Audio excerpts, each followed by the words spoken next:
waktu saya marah sama semua hal itu, saya semakin terpuruk. Nah disitulah hati nurani saya itu balik lagi, yaudah deh saya menyerah sama Tuhan. Semakin saya marah, orang semakin menjauh sama saya.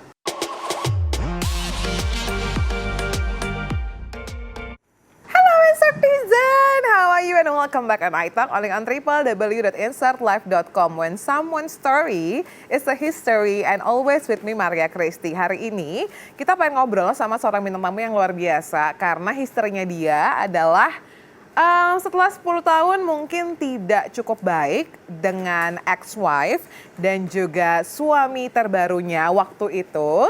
Lalu setelah 10 tahun mantan istri pertamanya berumah tangga dan mereka juga seorang public figure juga. Akhirnya di 2022 ini ada sebuah kabar yang membahagiakan bahwa mereka bertiga relationship-nya sudah baik semuanya. Dan memang kita juga senang nih karena ini menandakan bahwa ketika ada hubungan yang tidak berakhir baik gitu ya, which is di pernikahannya tidak berhasil. Mudah-mudahan hubungan sebagai orang tuanya tetap baik-baik aja dan bisa membina keluarga atau hubungan keluarga secara personal yang baik juga. So please welcome on studio Irwan Chandra. Kak Irwan, welcome. Kasihan loh, sampai goyang mejanya begitu ada Kak Irwan. Ya, jangan grogi dong. Kak Irwan ini mengingatkan kita pada siapa coba? Gue pengen tanya. Ayo, Kak Irwan mengingatkan kita pada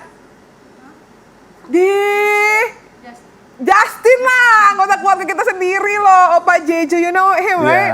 Opa Jejo tuh mirip banget sama Kak Irwan, tinggi-tingginya, aura-auranya, jadi kayak kita berasa wawancarain Opa.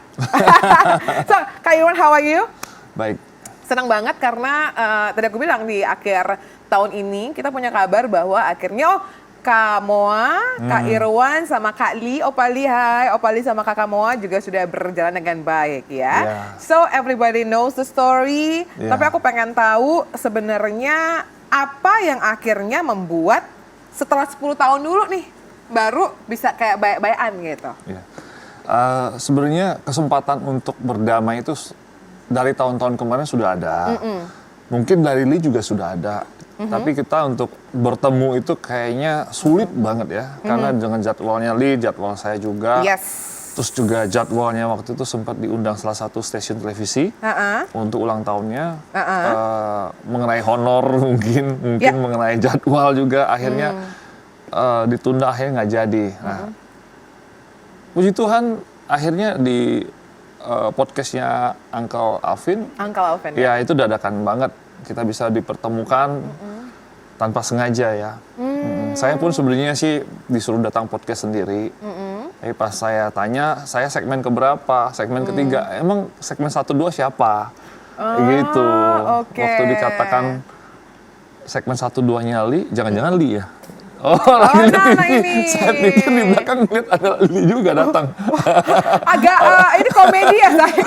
Kalau tiba-tiba kali itu surprise gitu ya. Ternyata ya seperti itulah. Jadi jadi saya menyiapkan hati saya 30 menit itu ada Li. Ini kesempatannya, terima kasih Tuhan gitu. Tapi Li benar-benar nggak tahu. Kasihan sih dia. Dia lagi segmen 1-2 sama Alvin, tiba-tiba Alvin udah kode-kode mau masuk 3 kan gini-gini pas banget. Jadi kalau ada Irwannya di tempatnya cocok ya, cocok gini, saya langsung datang. And then ada sebuah artikel yang mengatakan damai setelah 10 tahun Irwan Chandra puji Lee Jung Hoon. I don't know bahwa the story-nya seperti itu ya. Tapi kalau kamu boleh jujur at that moment, apa perasaan seorang Irwan Chandra? Perasaan saya sih kayaknya kok lama banget ya mau berdamai soal ini aja, kok kelamaan gitu. Tapi jujurnya sih lebih cepat dibereskan, lebih cepat damai, ya lebih indah gitu. Jadi waktu saya memuji itu dengan arti kata saya memuji bahwa pernikahan mereka tuh langgeng gitu. Iya, Opa. Exactly, saya menikah sama Moa itu cuma masuk tahun ke-6 ya. Kemudian kita berpisah. Kemudian dari situ kan ada gugatan perceraian tuh ditangguhkan sampai sekitar 5 tahun. Ya, jadi perpisahan tuh udah 10 tahun sama Moa. Bayangin lama sekali dan Li itu lebih lama dari pernikahan saya. Betul. Berarti saya memuji dia maksudnya berarti luar biasa lah, dalam arti ditempah tekanan, hinaan, ya kan, bulian. Hubungan mereka kan banyak sekali dapat bulian gitu. Betul, Tapi betul. saya bukan bertepuk tangan ataupun ikut menyumpahi, enggak. Justru awal-awalnya sih saya bilang ngerasa bahwa tuh kan rasain gitu awal-awalnya. Tapi kan setelah itu kan saya kasihan gitu loh. Kasihan. Apalagi setelah anak saya tinggal sama mereka. Di situ saya lihat, kalau mereka tetap dibully kasihan ya. Apalagi anak saya. Dan itu terjadi bahwa anak saya dapat bulian setelah istrinya mau melahirkan anak pertama, dapat bulian kan, dapat stiker muka anaknya ada gambar monyet gitu kan. Nah, anak saya di sekolahnya dibully. Itu Bayangin. tahun keberapa, ingat nggak? Tahun 2019. Which is 3 tahun lalu. Iya, 3 tahun. Anak saya baru masuk sekolah SMA kelas 1 waktu itu. Oke. Dibully dan dia tidak sekolah 1 bulan, bayangkan. Dan saya tidak tahu itu. Mua pun tidak tahu setelah dikasih tahu orang Nah, dia nggak masuk sekolah sebulan, terus dia kemana? di parkiran. Oh no. Jadi bukan sapam ya, sopirnya itu disuruh standby aja dia di mobil. Bayangin, anak pulang sekolah sore. Iya, baru dia baru pulang. Jadi mamanya nggak tahu bahwa ini anak nggak sekolah. Akhirnya kepala sekolah hubungin ibunya. Ibunya tahu, kemudian kasih tahu saya untuk nasihatin anak. Akhirnya saya sedih. Apa yang saya lakukan? Saya minggu saya ketemu Chloe. Waktu saya ketemu, saya ajak ngobrol dulu, dia udah mulai sedih. It's okay. Tiba-tiba saya bilang, Chloe, Daddy say sorry because everything is happen because Daddy divorce, ya kan? Di situ saya tergerak. Kapan saya harus melakukan perdamaian? Demi anak-anak saya tidak dibully. Di situ saya peluk anak saya nangis. Dan anak saya pun, ya it's okay Daddy, anak saya juga nangis. Nah itu indah sekali, dalam arti gini, anak mendapat sampah dan anak mendapat masalah karena perceraian orang tua. Nah di situ saya bilang, Tuhan ini harus beres nih, nggak bisa begini gitu. Jadi saya tidak mau menghindar lagi dalam urusan perdamaian ya, secepatnya. Nah waktu ketemu itulah saya bilang, wah setengah jam saya mikir nih kesempatan nih, apa yang harus lakukan ya sama Lee. Saya mungkin kagok ataupun grogi, tapi reaksi saya mungkin saya peluk aja lah. Kan dia nggak lihat saya, nggak mungkin saya peluk, hey Lee gitu kan, kaget kan, kasar. Iya. Tapi waktu saya peluk, dan itu surprise banget. Bahasa kasih aja. Bahasa kasih aja lah. Oke. Maybe we can say 10 tahun. Kita ngomongnya ini cuma 2 detik, 10 tahun gitu kan. Tapi day by day you face it. 10 tahun itu bukan perkara mudah, sampai akhirnya di 2019 the moment which is 10 kurang 3, 7 tahun lah ya. 7 tahun yang selama kayak gongnya nggak bisa nih karena putri gue akhirnya menanggung ini semua. Gue harus berdamai dan perlu 3 tahun berikutnya. Baru the moment bersama dengan Kak Lee itu di sebuah podcast. Betul. Podcastnya Uncle Adam, sampai juga memang itu yang mengundang statement bahwa kayak, jangan-jangan only because of the content. Makanya, ya kan? Tapi kan memang orang nggak salah juga dong. Betul. Karena itu sebuah pertanyaan besar. Karena sedalam-dalamnya lautan, itu masih dalam hati orang. Kita nggak pernah tahu. Tapi yang gue pengen tahu dari seorang Kak Irwan adalah, selama 10 tahun itu, how was the grafiknya mungkin? Lo bener-bener, mungkin ya, I don't know, ada kebencian yang memuncak di tahun berapa, sampai mungkin ada tawar hatinya, sampai akhirnya, nggak bisa nih. But one of the biggest moment di 2019 yang kayak, gue nggak bisa deh. Ya udah deh, gue mau ambil keputusan untuk berdamai, tapi sampai perdamaian itu ada pun, take another 3 years gitu, tambah 3 tahun lagi. Iya. Berasal dari 5 tahun pertama, saya mengasuh anak sendiri ya.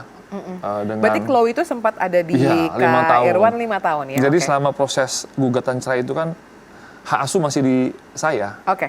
Jadi 2 anak sama saya mengasuh dengan suster sama pembantu aja. Di Kuningan Place ya, di apartemen. Jadi saya cuma syuting, pulang, main sama anak. Dan saya nggak bergaul sama siapapun lagi. Saya kena sindrom perilaku menghindar. Jadi kalau saya ketemu teman, keluarga, sahabat, saya takut pertanyaan mana istri kamu gitu kan. Jadi saya menghindar itu selama 5 tahun. Nah 5 tahun itu bayangin, karena saya digugat cerai, tidak tahu masalahnya apa. Karena waktu di mediasi kan nggak bisa ketemu sama Moa. Moa nggak mau ketemu juga. disitulah saya ngerasa bahwa ya udahlah nggak apa-apa dah, cerai ya cerai, yang penting anak sama saya. Tapi kebencian ataupun tuduhan-tuduhan antara saya merasa diri saya benar itu selalu saya pertahankan bahwa ya lihat aja nanti masa juga akan tahu seperti apa gitu kan. Jadi penghakiman yang versi saya ataupun orang lain kan mengenai mereka kan terjadi. Dan itu nggak benar. Dalam arti itu tidak menyelesaikan masalah. Dan itu tidak membuat diri saya sehat ataupun sembuh. Malah hati saya semakin pahit. Iya, kepahitan kan akhirnya. Bayangin ada satu perihal yang membuat anak saya mungkin hari ini tahu ya. Anak saya dari kecil tuh sampai keracunnya tuh bahwa Dedi saya ini ada genderang perang gitu loh sama Korea ya. Ada apa? Jadi anak saya nggak tahu. Tapi everything produk Korea, everything K-pop, saya matiin televisinya, nggak boleh. Nah, waktu saya menyerah itu bendera putih itu waktu anak saya harus tinggal diasuh sama mamanya, karena di bawah 17 tahun. Di situ saya bilang hidup saya udah kayak, aduh, sudah diambil pernikahan, anak diambil, kemarahan saya memuncak pun, saya akhirnya tambah menyendiri lagi. Hidup sendiri, kemudian saya luntang-lantung 1 tahun, nggak lama sih, cuma 1 tahun. Kemudian saya menyerahkan hidup saya ketemu dengan, ya, at least suara hati saya, berdoa, dan akhirnya Tuhan berbicara di suara hati saya, dengan bahwa lakukan pengampunan. Karena kalau nggak, kamu ngeracunin orang, kamu yang mati gitu. Ya kan? Jadi buat apa saya membenci orang, yang ada saya mati dulu. Ya, akhirnya gimana Tuhan caranya? Ya saya harus sekolah agama, karena mendekatkan ke Tuhan lebih baik daripada saya lari ke arah-arah yang menyesatkan, contohnya narkoba, ya kan? At least you know ya bagaimana caranya untuk keluar dari jeratan ini doang deh. Karena kebayang 5 tahun, siapapun itulah ya, mau suami, mau istri, atau siapapun yang kayak ketika membawa beban penghakiman diri sendiri, biarin aja lah, ntar juga orang tahu kebenarannya seperti apa, atau biarin aja lah, itu kan sebenarnya beratnya ke kita gitu. Betul. Makanya kalau nggak semua orang, saya yakin banget nggak semua orang tuh kayak saya gitu. Kalau saya tuh ada apa-apa sama orang tuh langsung kayak gitu. Jadi orang tuh udah, tapi habis itu kelar. Kalau kan ada orang yang kayak, biarin aja nih gue kerjain sama ini apa-apa gimana gitu, kayak nggak deh, biar nanti waktu yang membuktikan. Ada some part of life yang bisa kita lakukan seperti itu, tapi ada yang tidak juga. Dan melihat bahwa 5 tahun lo membawa beban seperti itu sih, maksud gue itu yang kayak orang tuh mungkin nggak tahu bahwa selama 5 tahun itu day by day, bahkan sampai parahnya adalah ketika ada brand-brand tertentu yang berbau Korea, saking Kak Lee ini adalah seorang opa Korea gitu ya pada saat itu, sampai akhirnya kayak nggak deh, gue harus tutup alur-alur ini. Padahal sebenarnya ya mestinya ya biasa aja gitu kan, tapi itu kepahitan yang pernah Kak Irwan alami ya. Sampai akhirnya, berarti ke tahun ke-6 dan ke-7 akhirnya your firstborn, anak pertama kamu tuh bersama dengan Kakak Moa dan Kakak Lee, betul ya? Iya. Oke, ke-6 ke-7 sampai akhirnya tahun ke-7 itu ada trigger. Iya. Dan 3 tahun berselang bahwa akhirnya 2022 ini. Kesendirian saya itu waktu anak diambil sudah diasuh, kemudian saya sekolah teologi ya. Teologi kan sekolah agama. Ya. Berarti saya sekolah. Di situ saya ketemu banyak teman-teman juga, di situ banyak hamba Tuhan yang menguatkan saya. Dan semua everything positif. Ya. Dan mereka mensupport saya untuk belajar berdamai dengan diri sendiri dan berdamai dengan masa lalu saya. Di situ saya 1 tahun, 2 tahun, saya enjoy banget bahwa teman-teman saya ini positif semua. Dan mereka mensupport bahwa jangan ada pembalasan, jangan ada apapun, karena kita nggak mengharapkan pembalasan dari Tuhan juga. Karena kita anak-anak terang itu harus mengeluarkan terang, bukan kegelapan. Di situlah saya belajar, dan akhirnya saya rindu banget. Makanya waktu anak saya dibully, di situ buah daripada masa lalu itu kan anak yang bukan menikmati, yang mendapat efeknya, dibully. Walaupun ada pengampunan, tetap ada konsekuensi itu sendiri ya. Nah, akhirnya saya kalau saya nggak berdamai buru-buru, anak yang lain, anak yang kedua mungkin dibully lagi di sekolah. Akhirnya saya bilang sama Chloe ini salah Dedi ya. Oke, jadi beres pokoknya nggak ada apapun lagi sama mami sama apa. Ya next time kalau bisa ketemu mau damai. Itu 2019 saya sempat ngomong sama Chloe. Tapi itu ya Kak, maksudnya ketika seseorang itu hidupnya diubahkan karena kasih, ketika dia tahu sumber kasih yang sejati itu di mana, akhirnya ada perubahan itu yang bukan karena apa, tapi karena aku udah tahu kenapa, paham gak sih? Iya. Bukan karena takut yang gimana-gimana, tapi karena gue tuh udah dikasihi, gue nggak mau, oh ya memang ini akan ada buah pahitnya, tapi gue nggak mau anak gue tuh, karena gue mengasihi anak gue juga nggak mau dia kena pahitnya, akhirnya gue yang akhirnya harus ambil point of view bahwa oke, harus ada perdamaian sehingga tidak menyakiti orang lain, walaupun memang ada indikasi supaya dia juga nggak dibully dan Betul. lain-lain, tapi intinya adalah gue melihat lo merasakan kasih di situ, sehingga lo juga bisa membagikan kasih itu Betul. sendiri ya. Tapi back then gitu, di tahun 2022, apalagi tadi lo sempat nanya, selama 5 tahun tuh lo nggak tahu sebenarnya Moa tuh menggugat gue kenapa. Walaupun gue sebagai netizen, sempat gue melihat beberapa wawancara, akhirnya gue sebagai orang luar yang cuma tahu aja, oh mungkin gue punya kemungkinan. Triggernya ini nih, kenapa Kak Moa waktu itu harus berpisah dengan Kak Iwan gitu ya. Tapi sampai dengan 2022, gue hanya pengen tahu, apakah lu udah tahu kenapa waktu itu Kak Moa menggugat seorang Irwan gitu? Nggak tahu. Oh ya? Nggak tahu. Dan saya baru tahu minggu lalu. Oke. Minggu lalu saya What is the reason? saya nonton podcastnya Melanie terakhir diundang.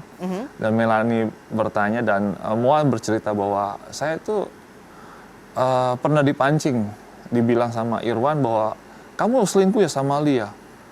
Dia bilang, emang kalau saya selingkuh emang kenapa ya kan? Oh kamu berani?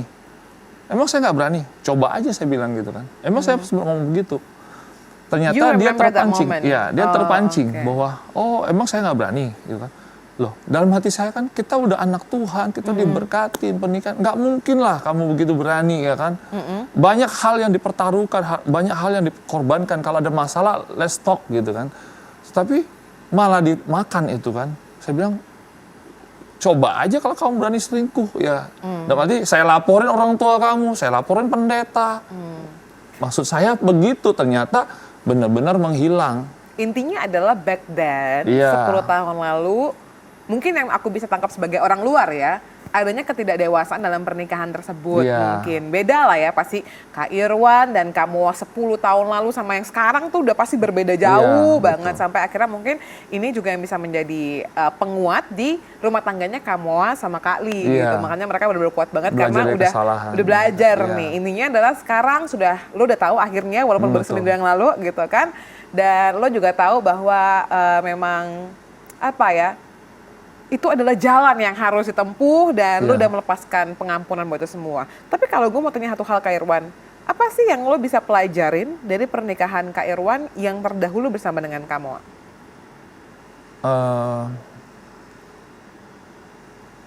Yang positifnya sih banyak ya. Moa itu sayang banget sama keluarga, terutama sama anak-anak ya. Terus juga Moa itu berusaha membawa suami itu berhasil. Dia support apapun yang terjadi untuk karir saya, kerjaan saya, ya kan. Saya berapa kali keluar masuk kerjaan ya. Setelah menikah itu saya meninggal entertainment, kemudian kerja sama mertua. Disupport sama Moa. Kita pindah ke Surabaya, tinggal kerja sama mertua. Kemudian ada pekerjaan yang kurang baik lah, akhirnya saya mundur. Kemudian saya coba berbisnis lagi, saya buka restoran. Moa pun support. Kemudian saya tidak berhasil, kemudian balik lagi kerja sama mertua. Tidak berhasil lagi, balik lagi ke Jakarta, bolak-balik. Namanya akhirnya, itu naik turun hidup ya? Moa selalu ada di situ? Ada selalu. Dan waktu saya bikin boy band, nah dia lebih suka. Kenapa? Dia mungkin ada bidangnya juga. Loh, ini suami saya biasanya dulunya aktor. Ini mau nyanyi dan dia punya potensi nyanyi. Nah, dia pikir nanti bisa duet ataupun apa. Oh, that's good. Jadi kita buat itu hits waktu itu. Jadi bagi saya Moa itu dia akan mengorbankan segala hal untuk keluarga. Itu positifnya ya saya lihat. She is really family person. Jadi ketika di keluarga apapun dilakukan untuk keluarganya ya. Iya, betul. So back then gue kerasa banget sih ini, gue menggrafikannya seperti ini, bahwa lo menikah dengan orang yang, wah, benar-benar bisa selalu ada dan lo sadar akan hal itu, Iya. which is, it's so, kalau ibarat kata tuh tanaman tuh nancep banget, and then ya angin datang di kehidupan keluarga kalian, dicabut, berpisah, dan itu sama orang yang lumayan deket juga gitu. Iya, Jadi iya. itu bisa kurang lebih membayangkan ya betapa sakitnya. Walaupun dalam insiden pencabutan itu pastilah Kak Irwan juga punya andil, right? Iya pasti. Pasti punya andil.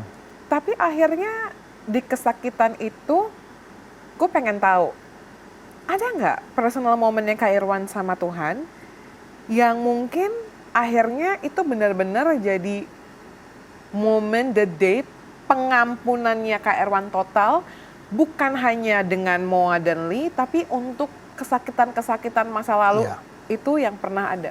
Iya. Ada momen nih? Ada dong. Ada momen saya balik sama Tuhan itu pada saat anak saya sudah punya hak asuh sama ibunya. Kemudian saya hidup sendiri lagi, saya frustasi, saya marah sama Tuhan dan malah membuat diri saya tambah terpuruk. Dalam berapa bulan sih ya, akhirnya di situ saya menyerahin hidup saya surrender dan saya bilang inilah momennya saya harus balik sama Tuhan. Karena saya udah nggak punya apa-apa lagi. Semuanya diambil sama Iya Tuhan sudah ya? diambil, dalam arti ya udahlah. Berarti saya harus taat lagi dengar apa yang Tuhan mau. Tuhan cuma minta satu kok, bukan untuk saya menjadi orang sukses, tetapi bagaimana orang yang berhati besar bisa melupakan masa lalu dan berdamai sama diri sendiri dulu. Dan tidak menyalahkan orang lain lagi. Ya intinya adalah Itu dia pengen kehidupannya Irwan lagi kan, dia Iya. pengen memenangkan kehidupan Kak Irwan dari segala sisi ya. Iya, dari situ saya ambil komitmen bahwa oke, saya harus diperlengkapi.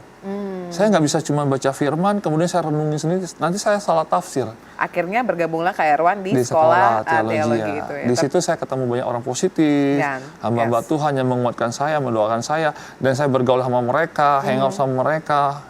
Ya kan? Intinya pergaulan yang tepat sehingga Iya. buat membentuk karakter yang tepat, Betul sekali. lo merasakan kasih lagi lah, Betul. dan kasihnya yang true, bukan dari Yes. barang-barang yang fana dan lain-lain, sehingga 5 betul. tahun kemudian bisalah seorang Kak Irwan ini benar-benar berdamai Iya. gitu. That's the good point. And then gue pengen ditanya lagi nih Kak Irwan di 5 tahun itu, seterpuruk-terpuruknya Kak Irwan, tapi kerjaan masih lancar dong? Atau sampai saat itu juga pernah ada momen, ya quote unquote gitu ya, Ya. gue sampai beneran nggak bisa makan coy. Uang gue bener-bener habis semuanya. Iya. Ada momen seperti itu? Ada momen waktu itu seperti itu, di mana titik yaitu pas anak itu diambil, bener sih ya banyak filosofi mengatakan bahwa kalau ada anak tuh pasti ada rezeki. Nah waktu anak nggak sama saya, itu bener-bener nggak ada syuting. Waktu anak saya asuh 5 tahun, itu saya bayar anak sekolah bisa, bayar apartemen bisa, semuanya pun bisa, bayar suster, bayar mbak, bayar sopir, bisa. Bayangin, waktu anak diambil, and then bulan depannya saya bingung mau bayar apartemen bagaimana. Itu kerjaan tiba-tiba menghilang. Dan di situ saya bilang, saya tak marah sama Tuhan. Tuhan, apa-apaan ini Tuhan? Ya. Saya sedih, ini anak saya nggak ada sama saya. Saya bilang sama pastor saya bilang, Irwan, kamu udah nggak berjemaat, kamu udah nggak terlambat nih bayar ini. Iya, perpuluhan, iya. Saya bilang, karena saya lagi sedih, saya lagi nggak ada income. Mereka nggak peduli loh. Dan saya marah sama gereja, sama marah pendeta, dan situ saya marah sama Tuhan. Waktu saya marah sama semua hal itu, saya semakin terpuruk. Nah disitulah hati nurani saya itu balik lagi, ya udah deh, saya menyerah sama Tuhan. Semakin saya marah, orang semakin menjauh sama saya. Waktu saya berdoa, akhirnya saya bilang, oke deh Tuhan, saya cuma mau nurut sama Tuhan deh. Saya berdamai deh. Akhirnya saya disitulah menemukan titik terang bahwa langkah awal adalah mengampuni. Mengampuni diri sendiri, berdamai sama diri sendiri. That's Menerima the point. semua keadaan, kekurangan yang sister bilang bahwa titik terendah, itu titik terendah saya. Karena semuanya benar-benar hilang ya. Iya. Ya, Bahkan kerjaan juga ya nggak ada. kerjaan, Yes. ya anak. Pendeta pun semua- nyalain saya. Ini kamu kalah, ini pasti, ya Tuhan nggak menyertai kamu. Atau, aduh, itu sedih sekali. No, I think it's a wrong inilah, it's a Iya. wrong decision lah, itu wrong statement. Ini adalah waktu itu mungkin adalah momen yang salah aja kali Iya, ya. betul. Tapi yang gue lihat adalah perannya seorang Irwan sebagai artis Tuhan izinkan untuk terganggu, perannya Irwan sebagai ayah Tuhan izinkan terganggu, perannya Irwan sebagai suami juga Tuhan izinkan terganggu, karena again Tuhan pengen Irwan sebagai anaknya Tuhan balik nih ke dia. Betul. Banyak yang pengen dimenangkan sama Tuhan, menjadi Irwan yang pribadi yang utuh dulu. Betul. Baru akhirnya getting better kan semuanya setelah Exactly. lo berserah, setelah lo ini keadaan dan lain-lain. Dan baliklah ke momen 10 tahun ini di mana memang ada perdamaian itu ya. Kita juga punya artikel juga seputar bukan hanya netizen yang curiga, bahkan Moa juga sempat curiga sama perdamaiannya Kak Irwan, Kali dan Kak Moa juga. Let's check it out. Moa Aim, Sentili, Jonghoon dan Irwan Chandra, jangan pura-pura berdamai ya. So, ya silakan diminum dulu, mungkin aus kali ya nih artikelnya ya. Aduh, bikin gerah. Bikin gerah ya.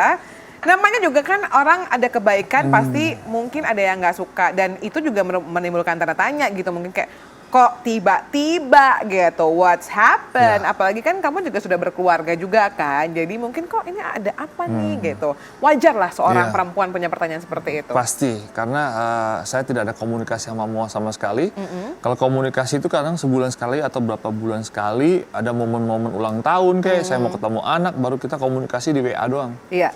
Jadi waktu saya tiba-tiba ketemu Lee tanpa minta izin Moa. Dan mungkin juga dia nggak tahu. Iya nggak tahu ya, saya juga nggak tahu. Dipikir ini settingan. Iya. Dan ini kepura-puraan saya ataupun pansosnya saya kan. Iya. Nah itu layak lah dia bertanya itu ya. Yes. Tetapi saya mau klarifikasi bahwa di Rubino Secret saya bilang.